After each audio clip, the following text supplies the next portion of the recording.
Buongiorno e benvenuti a Cosa c'è di nuovo, le notizie di oggi, sabato 4 novembre.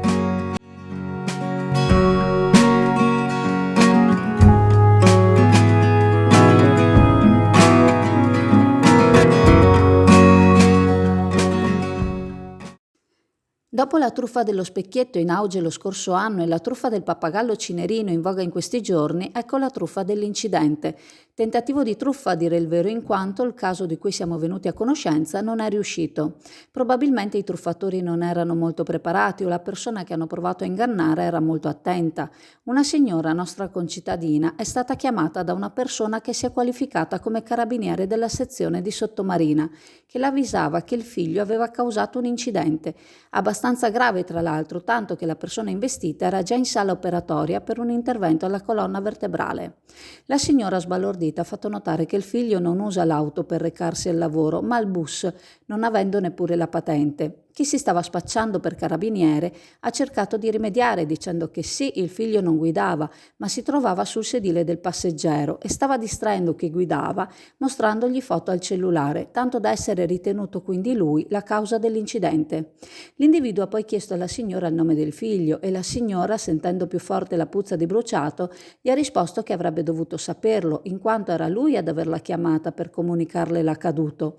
L'uomo ha provato quindi a impaurirla, affermando che stavano arrivando in comando i testimoni per deporre e per confermarle la sua qualifica militare e toglierle qualsiasi dubbio, le ha chiesto di chiamare lei stessa al 112. Così ha fatto, ricevendo risposta da un centralino che l'ha messa in comunicazione col militare con cui aveva appena smesso di parlare. Un trasferimento di chiamata? La donna era stata chiamata al fisso e non a un cellulare, probabile quindi che qualcuno sia in grado di farlo, e quando le erano stati chiesti i dati le avevano dato il vecchio indirizzo che la signora aveva confermato senza correggere l'informazione in mano a quello che ormai era ritenuto un millantatore. Tanto che dopo poco la signora ha riagganciato senza dare più nessun peso alla telefonata che inizialmente la stava preoccupando. Le avrebbero chiesto soldi, gioielli, tutto quello che aveva per evitare qualsiasi problema al figlio?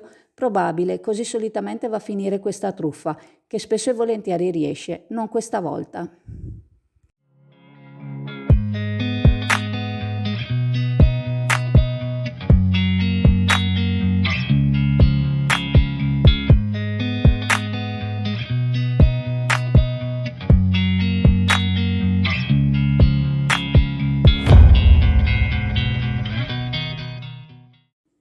Fervono i preparativi per l'edizione 2023 della Festa Cremisi, la festa dei bersaglieri a cui c'è sempre molta partecipazione e che quest'anno vede anche i festeggiamenti per i 30 anni dalla costituzione della sezione di Chioggia dell'Associazione Nazionale Bersaglieri.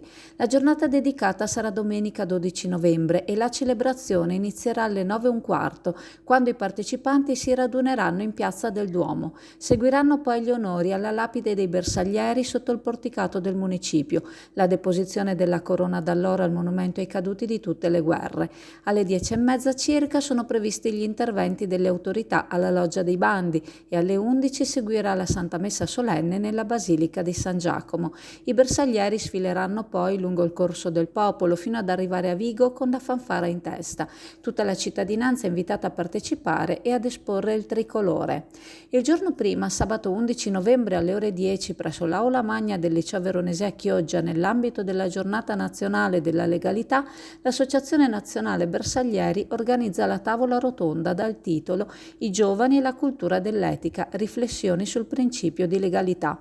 Si tratta di iniziative importanti, ha affermato il sindaco Mauro Armelao, soprattutto perché coinvolgono i giovani. La cultura della legalità si può concretizzare anche nelle piccole cose di tutti i giorni, quelle che tutti noi possiamo mettere in pratica: il rispetto delle regole, la cura per la cosa pubblica, le azioni gratuite a sostegno del prossimo, anche questo è legalità. Tra i presenti alla tavola rotonda ci saranno magistrati, giornalisti, personalità del mondo delle istituzioni e soprattutto i ragazzi delle scuole superiori della città. Inoltre è previsto un collegamento in videoconferenza con altri studenti di un istituto palermitano, in quanto chiamati a rappresentare la città dove riposa il magistrato Francesca Laura Morvillo. Sulla sua tomba la sezione dei bersaglieri di Chioggia depone ogni settimana dal 2016 fiori freschi in onore dell'estremo sacrificio compiuto in nome della legalità. Chiuderà la giornata di sabato 11 novembre il concerto d'onore della banda cittadina di Chioggia, in programma alle 16:30 in Auditorium San Nicolò. L'ingresso è libero e tutta la cittadinanza è invitata a partecipare. In via Vespucci al Civico 130, sabato 14 ottobre, apre Acme Store, il nuovo negozio della tecnologia. Qui troverete elettrodomestici, accessori per la casa, ma soprattutto computer e cellulari. Inoltre Yuri ed Eddie rigenerano i vostri cellulari, Android ed Apple e i vostri computer, che siano PC o Mac. Sui vostri device assistenza a 360 gradi. Li trovate al 351 683 7940. Il presidente della Regione Veneto Luca Zaia, pur non sbilanciandosi troppo, ha affermato che nonostante tutto e nonostante si sia ancora in fase di allerta, il Veneto sta reggendo bene a questa ondata di maltempo. Imputa ciò alla precisione dei modelli matematici previsionali e alle opere finanziate con uno stanziamento di oltre 2 miliardi di euro nel 2010, come i bacini di laminazione. Ieri mattina il governatore, affiancato dall'assessore alla protezione civile Bottaccin durante il punto stampa, ha fornito un aggiornamento sulle conseguenze del maltempo che ha colpito negli ultimi giorni il territorio regionale, a causa del quale è già stato dichiarato lo stato di calamità esteso a tutti i comuni della regione. Sono stati 258 gli interventi dei vigili del fuoco, quasi 900 i volontari di protezione civile impegnati. L'abbondante pioggia ha causato smottamenti, frane, colate detritiche distribuite nella fascia prealpina delle province di Verona, Vicenza e Treviso, mentre lungo la fascia costiera, interessata da venti forti che hanno superato anche i 130 km all'ora, si sono verificate mareggiate intense, in particolare a Caorle e a Jesolo.